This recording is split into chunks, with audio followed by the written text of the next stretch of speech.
Hello and welcome to the Dunnigan Mott Music and Movie Podcast. This is episode number 12.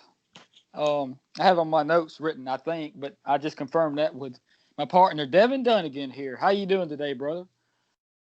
Good evening, everyone. I am Stephen Mott. Oh, wait a minute. No, I'm not. uh, I'm doing pretty good. I'm just sitting here watching Friday the 13th, Part 7, The New Blood. And I'm just hanging back here. It's going to be a good episode, I think. Today we're going to be talking about The Firm's debut album, 1985. Of course, The Firm is Paul Rodgers, Jimmy Page, Chris Slade, and Tony Franklin. So, well, Stephen, how have you been? Since you asked me how I've been, how have you been? How have you been? Excuse me. Oh, I'm doing great, brother. Just tremendous. Wow. Don't do that too much. You're going to start us out here. Yeah. Well, this, like Stephen said, is episode 12. Already, I can't speak today. This is episode 12, and I decided to just kind of swap things up today and let Stephen introduce the episode and kind of give a switcheroo. But this was my pick to do The Firm, and it's a pretty interesting album, at least in my opinion. I call this album kind of commercial Led Zeppelin because I got a Led Zeppelin feel from this album throughout, but it's very, very commercial. And of course, this is a super group because Paul Rodgers, formerly of Bad Company and Free, and then you've got Jimmy Page, formerly of Led Zeppelin, two big figures in the rock and roll genre. And they came together with two other guys, Tony Franklin, a fantastic bassist. He plays the fretless bass. And I'm not sure what bands he had been in prior to joining the Firm, but a fantastic bassist.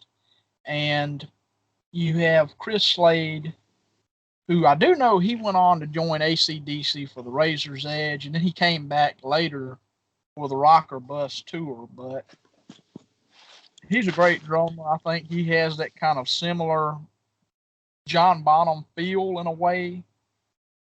But with this band, I think they formed around 83 because they played at the Arms concert. And I know you know what that is, Stephen. The concerts that were put on with Clapton, and you had like a bunch of the Rolling Stones was there. Well, Bill Wyman and Charlie Watts was. And you had Jimmy Page there, as well as Jeff Beck. And they played, and I've seen footage of the Firm from the Arms concerts, and I think that was kind of where they got their start. And they played it real interesting because they did not rely on any of their previous career. So I think they kind of played a brave move with that, at least because, I mean, the bands that the two main artists were known for, they didn't use it as a kind of a something to fall back on. And even during the concerts, they only played stuff from this album and their solo career. So that's pretty interesting. But been kind of rambling on here. This album is produced by Jimmy Page and Paul Rodgers. I believe it was recorded in '84. Let me pull it up here and see. But it is very commercial. It's a very commercial rock record. And I actually got into this record because of the Freeform Rock podcast. They reviewed this album. I'd been going to check it out prior to the episode, but I never did get around to doing it. And finally, when they did a review of it, I checked it out. And I really, really enjoyed the album.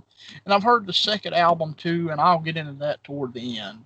But let me look at it real quick. This was recorded in '84 at SOL, Sol Studios, SOL Studios is what I'm assuming it is, in Cookham, Berkshire, England. Mixed at SOL Studios, mastered at the Townhouse, London, England. Runs 40 minutes and 19 seconds, and it was released on the Atlantic label. 3 singles were released off this album. Radioactive, which was the big one, the one that's the most well-known, Closer, and Satisfaction Guaranteed. And when it was released, though, it peaked at number 17 on the Billboard 200 chart and reached number 15 on the UK albums chart. And the song Radioactive topped the Billboard's top rock tracks for a total of 1 week. But besides the 4 main members of the band, you've also got Steve Dawson on trumpet, Paul Schultz-Weimer on baritone saxophone, Willie Garnett on tenor saxophone, Don Weller on tenor saxophone. He plays the solo on the track we're fixing to get into very, very soon. And then you got Sam Brown, Helen Chappell, and Joy Yates on backing vocals for 2 tracks on this album. So, Stephen, kind of your opening thoughts on this album. What do you think of this album? Well, not to give too much away of the review, overall, I think it's a pretty average type album, and it's Jimmy Page did some pretty good work here in my opinion, and that's probably the main reason that it really did any kind of well. But we're going to get into this stuff, and we have very much different thoughts on this album, especially with a particular band member. So let's get on into it, Brother Z. Okay, and I didn't talk about it, but during the tour, actually, Paul Rodgers played guitar as well, and it says he played acoustic and electric guitars on this album, so he does play some guitars on here. So I didn't really look into that too much, and keyboards and synthesizers were played by Tony Franklin. So he played fretless bass as well as keyboards and synthesizers. So let's get into this album with the very first track on the album, Closer. Starts with this very it's Jimmy Page. You can tell as soon as the song starts, it's a Jimmy Page riff. It's Jimmy Page playing the guitar. I think it's really good. The horn section doesn't really bother me that much. I think it's a pretty cool song, a very good opener. And I didn't take notes on this review. I'm going right off the cuff this time around, so hopefully I don't get into the game this episode. But Closer, very good song in my opinion. Now to you, Stephen. All right, brother. I've got written down decent song, but seems to do the same thing over and over, kind of repetitious or repetitious or whatever you want to say, and on a continuous loop. That's what I wrote down. So, and they needed to vary it up a lot more. And bottom line, as also with the rest of this album, spoiler alert, the bassist sucks in my opinion. Franklin, I guess you said his name was. He sucks. He didn't need to quit his day job. But I know that sounds dumb, but I'm serious. But anyway, this song, I kind of like the song overall, though, to be honest. I mean, there were things I didn't like about it, but overall, I like it. So, what about you? That's pretty much all I have to say. I like the track quite a bit. And the word you were looking for was repetitive. But I digress from that. Then we move to the second track, Make or Break. I really like this track as well. This whole album's very, very commercial sounding rock. But as I said at the beginning of the episode, I call this album Commercial Led Zeppelin because it sounds like Zeppelin if it was commercial. It sounds like if Zeppelin would have moved more toward a commercial sound in the 80s, of course, if they would have continued and John Bonham didn't unfortunately pass away. But overall, Make or Break, I really, really enjoy it. I think it's a great, great song. So do you, Stephen. Your opinions on Make or Break? Track number twoage, or two in English. At the beginning, I thought it was going to be Sweet Home Alabama because it kind of sounds like it. Anyway, singer seems kind of average to me, especially on this track. And there's more on the back. Wow. The song itself is pretty decent. Like I said on the one before, I think that can be said about all the tracks on this album. They're pretty decent overall. If there wasn't for certain things, and if there were different band members in certain places. And I think you know what I'm talking about. And what I'm talking about is the bass player and the singer, and probably needed more lead guitar. But on this particular track, I like the guitar work in this one, and I like the tone. Um, for guitar talk, just and put it in that sense, you roll the tone knob all the way off, and it gives it a pretty dirty sound, and I like that tone. And you wouldn't know what I was talking about if you don't play guitar.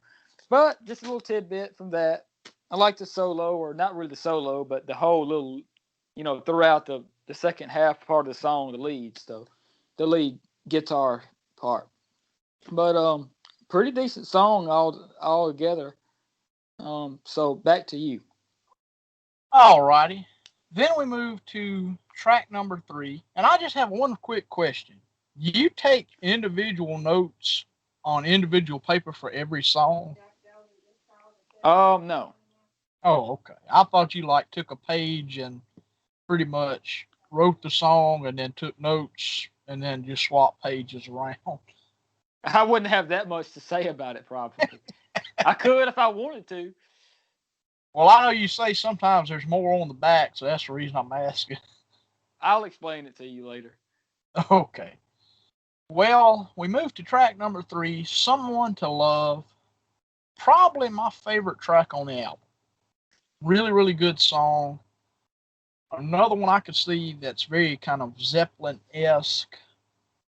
I really enjoy it. Should have been a single, actually. I think this would have made a very, very good single.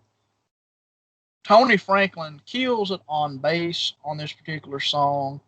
Just a great song overall. And that's all I have. To you, Steve. See, this is proving here that we have opposite views on a lot of things. I absolutely hate the high bass parts added in.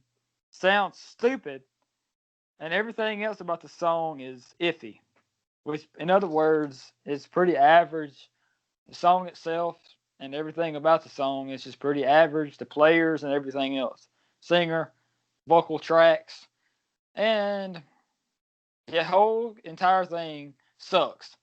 No, I'm just kidding. It don't suck. It's average, and that's probably gonna relate to my whole entire album rating. That gives you a little clue at what it's gonna be. I've already got it written down. Average. So, all right, back to you, brother. Okay. Then we move to track number 4, Together. Another track on this album. Spoiler, I like this whole album. But another track on the album I really enjoy. Together is a really good song. And that's pretty much all I have. I really didn't analyze this album too much this time around. I didn't take all these in-depth notes, which I didn't take any notes at all for this one. But so my opinion is pretty short and to the point with this particular album. And going back to the first one, I do like that the first song is kind of short and to the point, actually. But continuing with Together, Stephen, what's your opinion on Together? All right, track number 4, Brother Z. I'll just be the analytical person on this particular episodage. This song is stupid altogether. I'm reading verbatim and doesn't need to be on the album at all. That's the only thing I wrote down. But also, I would like to add, too, that they needed a new bassist completely. He doesn't even do the right things. I mean, you said he plays a fretless bass. No, he might think he plays it, but I think it sounds like something I would try to do on a fretless bass. And trust me, that would not sound good. And this doesn't either. So back to you, brother. Okay, well, this is going to be a pretty quick review here, I guess. But no, we'll get it. We'll spread it on out here. But then we move to the next track, as I talked about it earlier, Radioactive, the big single off the album. This particular single went number 76 on the UK singles chart, number 1 on the US Billboard Top Rock Tracks, number 28 on the Billboard Hot 100, US Cashbox Top 100 singles. I've never heard of that in my life. It went number 28 on that, if I didn't say it already. And it went number 75 on the Canadian RPM Top 100 charts, or chart. And then the first track, Closer, not Closer, I keep calling it Closer, went number 19 on the US Billboard Top Rock track. Radioactive, I think it's got a cool groove to it. There's a video out there, I believe, for this track.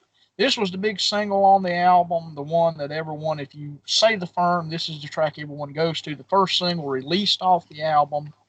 And I like it. I think it's pretty cool. And you made reference to the riff when we was texting about the song, because I actually sent you this song yesterday just for you to get a kind of taste for The Firm. But you said you disliked the little riff after the chorus or whatever. I mean, that is a bit odd. I will be honest with you with that. That is a little bit odd. But to you, Stephen, Radioactive. I strongly dislike the riff. In fact, it completely sucks. Track number 5, Radioactive. The guitar riff is just stupid. In it, laugh out loud. I write down in my note. I wrote down LOL, and the whole song is absolutely suck. That's not correct grammar. But anyway, I guess that's about it for that track. It sucked altogether. Didn't need to be on the album either. I don't know how in the world it was the most popular. It's probably because it sucked so bad people liked it. I got a lot of songs like that. This is just so bad that it's good. But back to you, drummer. So does that include any songs off of 5150? Now it does. Over the past couple of days. Yeah, I noticed that you've kind of grown to like some of those songs. I've actually grown to like several of those tracks as well from those albums. And if you want to hear my full opinions on all of those Hagar albums, episode 2 will be out next Tuesday. We're recording this on a Monday night, August 31st. So episode 1 of the Van Halen discography of the Danger Zone podcast will be up tomorrow. 2 will be up next Tuesday. So I digress from that. 5150, not that bad of an album to me now. I know I listened back to our episode, which I think is one of our better episodes, the 5150 episode, and we bashed the crap out of that album. Especially you. You bashed the crap out of it. Oh, yeah. At points, kind of the Eddie Van Halen didn't even know what he was doing and junk. It was funny. But with that said, we can move on to track 6 and the opening of side 2 with a cover of the Righteous Brothers song, You've Lost That Lovin' Feeling. Cool song, cool cover. I've never heard the original, so I can't tell you which one's better right now. But I like this. I think it's pretty cool. It's an older song. You can even tell by the arrangement. It's an older type song. But I like it. I think it's got a cool just old school groove to it. And if I'm not bad wrong, I believe Jimmy Page uses slide throughout this song. If I'm not bad wrong, I'm sure I'll probably get told by Steven here pretty soon. But overall, you've lost that loving feeling, or you've lost that loving feeling. Righteous Brothers cover. I like it. So do you, Steven. You've lost that loving feeling. All right, track number 6. Terrible. The bass absolutely freaking sucks. And whoever the bassist is did not need to quit his day job. Verbatim off my notes. But also, you did reference the other version. I thought there was another version of this. I didn't know if it was after or before this.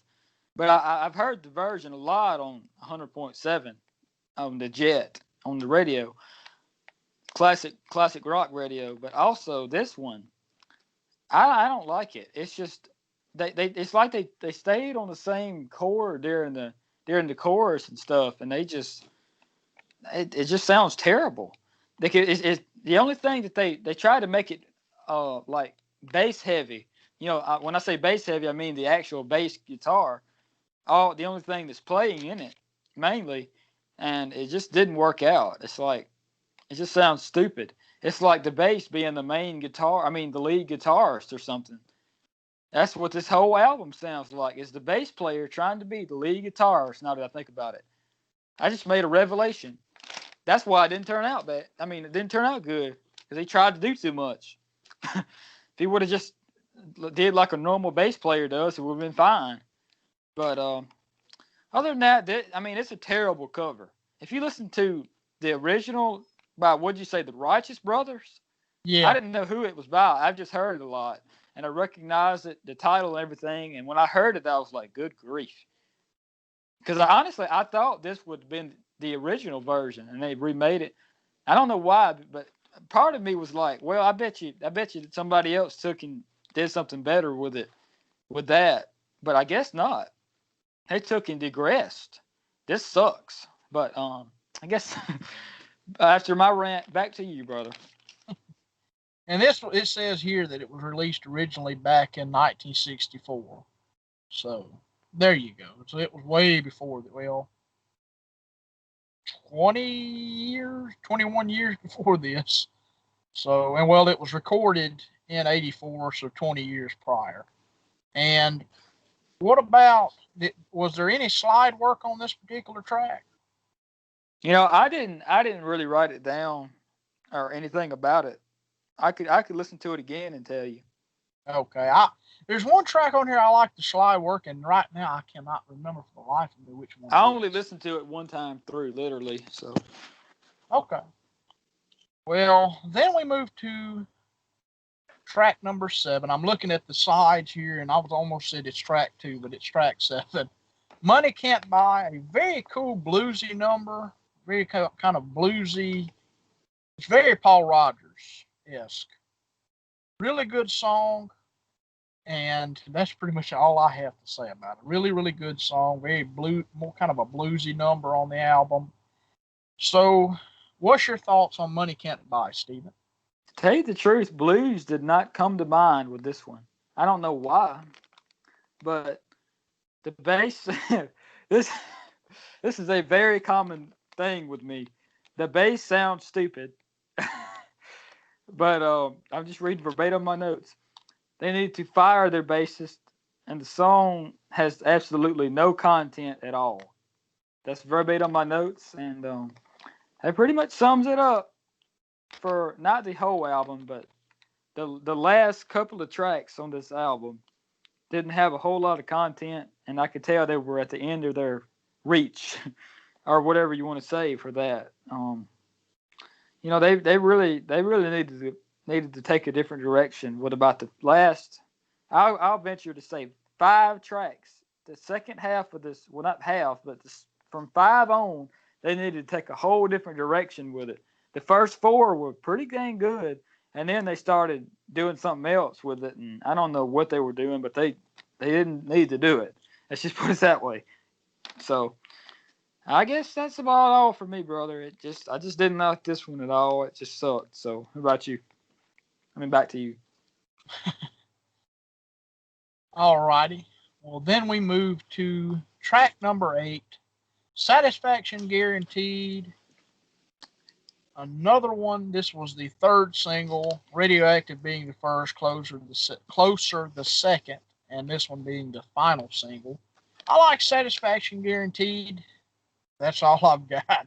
I like it. It's a good track. Really good, really cool song. And to you, Stephen. A very average song altogether. The execution, the writing, um, pretty much. And I would have done a lot of things different with this one. Thinking about songwriting specifically with that little note. And to the back with more. They should have stayed on the same. They shouldn't have stayed on the same chord during the chorus, just like I said with the other one about 2 tracks ago. And also way too repetitive with the lyrics, and the song seems to just drag along over and over. In other words, this song just went too far and stayed too long. Back to you, brother. Alrighty. Well, then we move to the final track on the album, Midnight Moonlight. And the thing with this one is that it was originally a Zeppelin song.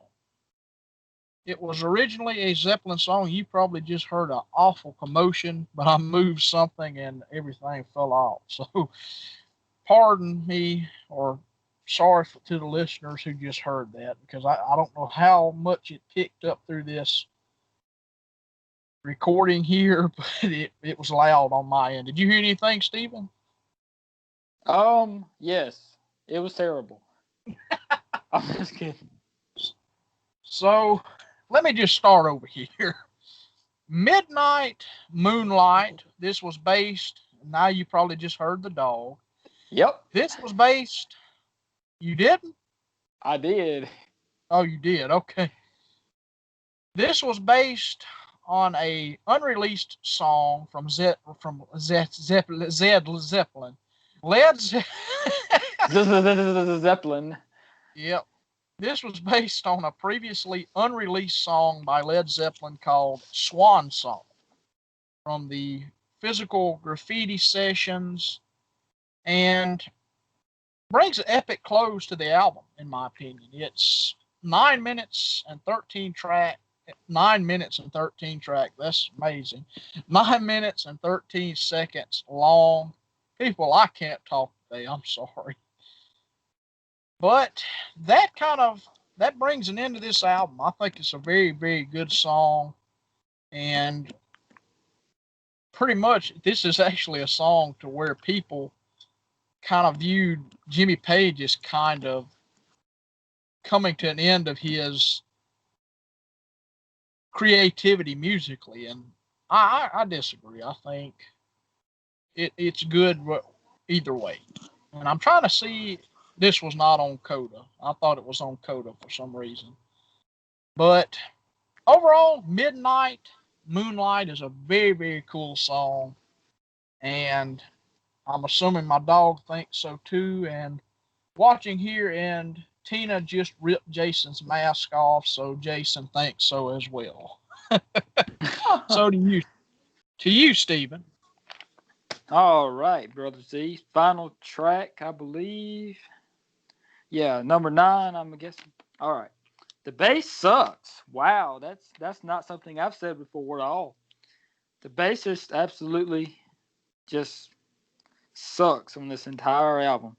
I actually went to the extent on here and put the bassist absolutely ruined this whole entire album, especially the last 5 tracks. But I'll just venture to say this album for me would be about a 7 or 8 out of 10 if it wasn't for the bassist. He ruined this album.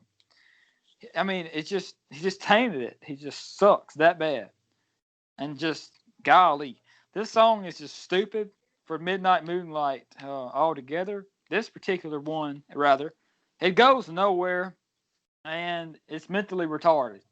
So, it's a little tidbit more for that, and that's about it for me, brother. I guess to the final thoughts on The Firm. Okay. Well, I give this album probably a 8.5, 9. I give this album a 9 out of 10. I think it's a really cool album. It's very, very commercial. Like I said earlier, I keep coining the term here, commercial Led Zeppelin. That's what it sounds like to me. I could picture Robert Plant singing on this album.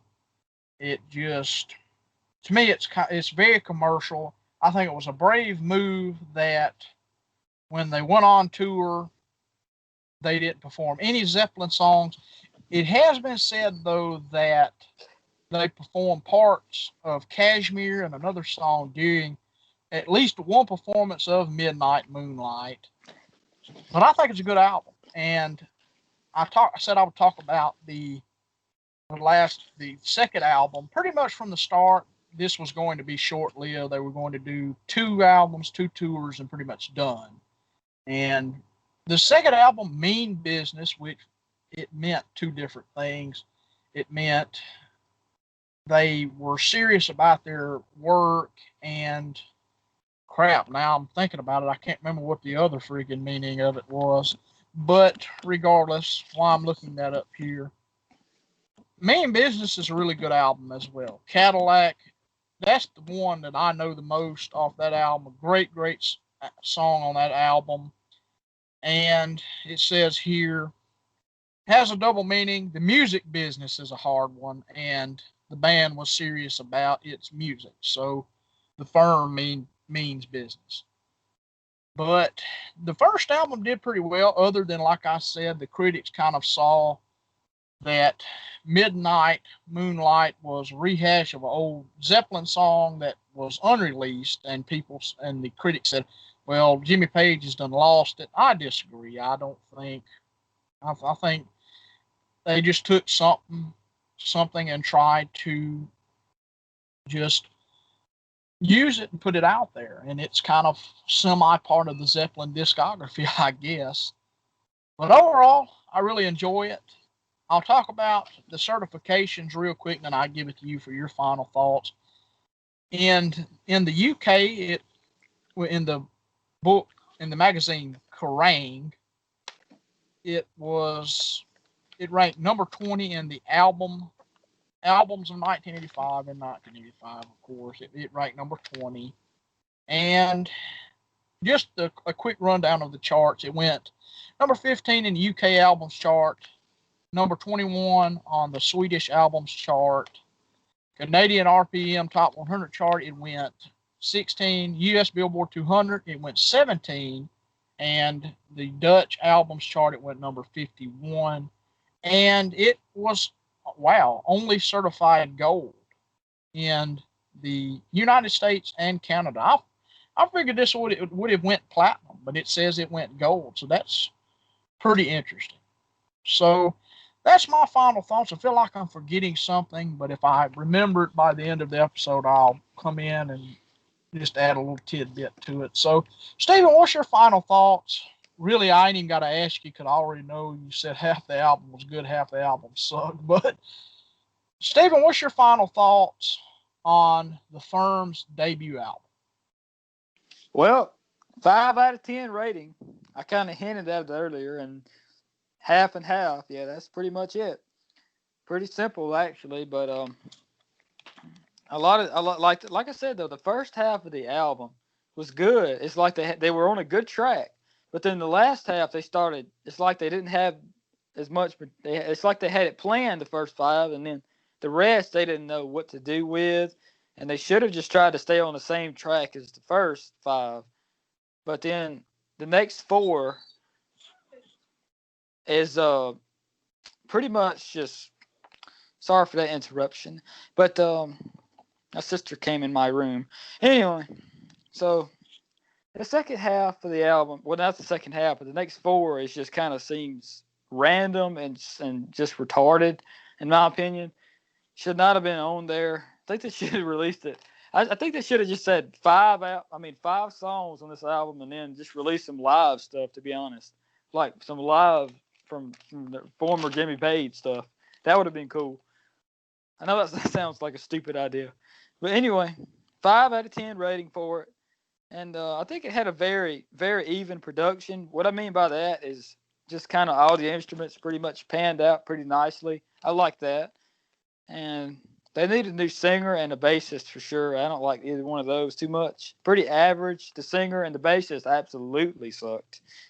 I feel like the average, bar bassist could done better than that. You go to any joint across the country. But anyway, the album also needs more lead guitar, and that's pretty much it. It needs more over the top of it, and I've said that about a lot of different stuff. And very few things have enough lead guitar, in my opinion. But that's just because of the music I'm used to listening to, like blues, that has nothing but lead accompaniment playing all the way through. So that's, like I said, 5 out of 10, half and half, pretty much. So back to you, Z. All righty, and now we're starting here on TV. Jason Takes Manhattan, so I'll get to watch that for the cajillionth time probably. But Whoopee. let's move on. Yeah. Let's move on to picks of the week, stuff to listen to for the week. What's your pick for the week, Stephen? Or picks, whatever. I honestly haven't thought about it, but okay. So now to think about it, I'm just going to just spew something out. I'm going to say, go listen to Eric Clapton and Steve Winwood, that live album, or watch it or whatever, because it's on DVD. But I've been watching it a lot lately and listening to it, and it's got some really good stuff, especially the blues stuff. I know it kind of seems off the wall after we just did something from the 80s, and now we're moving up to 2008 or something, 9, somewhere in there. But anyway, this one has some really good blues stuff on it, like good version of Voodoo Child, and a lot of different blues stuff on it. So, and of course Eric, his playing involves blues no matter what he plays. So that's my recommendation, or whatever you call it, to go listen to. That's some really good stuff, brother. Okay. My pick of the week this week is I want to pick a Whitesnake album. So my pick of the week this week is 1989's. I don't know if I picked this one already or not. 1989's Slip of the Tongue. And pretty much this was Whitesnake trying to catch lightning in a bottle twice, when at this point they didn't have John Sykes in the band to really capture the lightning with. They were basically trying to do the 87 album all over again. But she's got some great tracks on there. The remake of Crying in the Rain, Is This Love, of course, classic Whitesnake, Give Me All Your Love. Just the whole album. Go listen to it if you haven't. Man, I'm talking about the 87 album. I meant Slip of the Tongue. I've ventured into 87. 87's good too. So there you go, man. Oh man. Just go listen to both of them. You just go listen to both of them. 1987 or self-titled Whitesnake. Go listen to that one. And Slip of the Tongue's great as well. The Deeper Love, the title track, Cheap and Nasty, the Wings of the Storm, Selling Ships is great. Judgment Day, our whole album's really good to me. Now You're Gone, awesome, great stuff. Fool for Your Loving, the remake of that song, great stuff. So check out both of those albums, 87 and Slip of the Tongue from 89. And movies, I will pick a movie real quick. And I want to pick something not horror, actually, to go watch. And that is Kevin Smith's Mallrats, 1995. They're coming out with an awesome Blu-ray. It's going to have the theatrical extended as well as the they aired this one time. They aired a TV cut, and it's cut up so much because of language that it's just so funny to watch. But they're releasing that along with it. That's Arrow Video. They're doing that. I'm going to try to pre-order that and try to get that one in, as well as the Friday box set that's coming out in October. So that's pretty much all I have. That's my picks of the week. Stephen, What's next week's episode going to be? Next week's episode is going to be Stevie T album of epicness is what it's called, which is his only album, his actual full album he ever did. Um, well, I talk like his career's over. No, his career's not over, but as of yet, that's the only one he's done. He ain't but like 30, I don't think, 32, 33, somewhere along in there. But anyway, he's a very talented musician, Stevie T. And of course, you watch one video of his and you'll figure that out quick. But that its album is a heavy metal album. Well, it's a heavy metal album, and then towards the end, it starts getting into pop punk and sort of more rock, a little bit of rock influence too. So not go. Well, you can go check it out, but that's not what I meant to say. I meant to say that's going to be a good one to review because you like heavy metal stuff, and that might be one that we're not as divided on the review. And I'll just go ahead and say, well, I like that one pretty much, and pretty much anything that I choose, I'll semi like.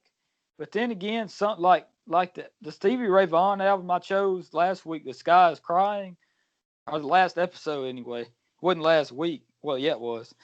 I'm just rambling on. Anyway, that one I'd only heard about one time, and not even all the way through really. I just wanted to just pick something, go ahead and just do something a little different because I like blues is pretty much my favorite to review because it just gets more interesting in my opinion. I know more about it, and because it's my favorite genre to listen to pretty much. But anyway, Stevie T album of epicness. It's going to be a really good album it is in my opinion. But we'll see what you think, brother. Okay. All right. Looking forward to hearing it. I've heard a few tracks, but that's it. So, I guess we can start wrapping things up here. It's going to be a relatively short episode this week, and it's kind of weird. Usually mine's the ones that's over an hour or so, but this week it's only going to be probably about a little under an hour maybe. But just some housework, house cleaning here. We're on, well, just some plugs really. We're on Anchor.fm. I've got a lot of different episodes put up on there now. Probably by the time this episode comes out, there'll probably be a lot more coming. There'll probably be a lot more up by that point. And YouTube, of course, we've got plenty of stuff up there. All these episodes are up on YouTube. The Danger Zone podcast, got a brand new episode coming out tomorrow. We're recording this, of course, on a Monday. It's coming out on Tuesday. It'll be out way before this episode ever airs. Got a lot more material coming for you, as we've talked about on one of the last episodes. I think episode 11, 10, one of them. Just go listen to the podcast. You'll find out. We have a lot of material coming, some commentaries I'm looking forward to doing as we get more toward Halloween, and maybe even some after Halloween. Maybe we'll do some comedies here and there after that, and maybe we'll do some comedies around the time of Halloween or something. But that's my little spiel on that whole thing. Go follow Stephen Mott's YouTube channel, my YouTube channel, the Dunnigan Mott Music and Movie Podcast YouTube channel. I'll be starting my reviews back up very, very soon, so look out for that. That's pretty much all I have for this episode, and hope you all enjoyed this episode. This was an album, pretty divisive as you can see, and we'll be back. This is episode 12. So we'll be back the following next week. When you hear this one, we'll be back the next week with a brand new episode with an album by Stevie T. So I guess that's episode number 12. Hope you all enjoyed. Like, comment, subscribe, hit the little bell icon in the corner to get all notifications. Go follow the Anchor page. We've got a lot of episodes up on there, some reviews from me, some stuff from Steven, as well as the podcast. Whole lot of stuff coming in the future. We've got a lot of content planned to put out between now and Halloween and coming up through the end of the year. A lot of great stuff coming. So that's pretty much all I have. And I guess I can pretty much go ahead and wrap everything up here. So I hope you all enjoyed. This is episode number 12. Thank you all for watching or listening. And as I usually say, God bless you all. Stay safe, stay healthy, stay free, and see you next time.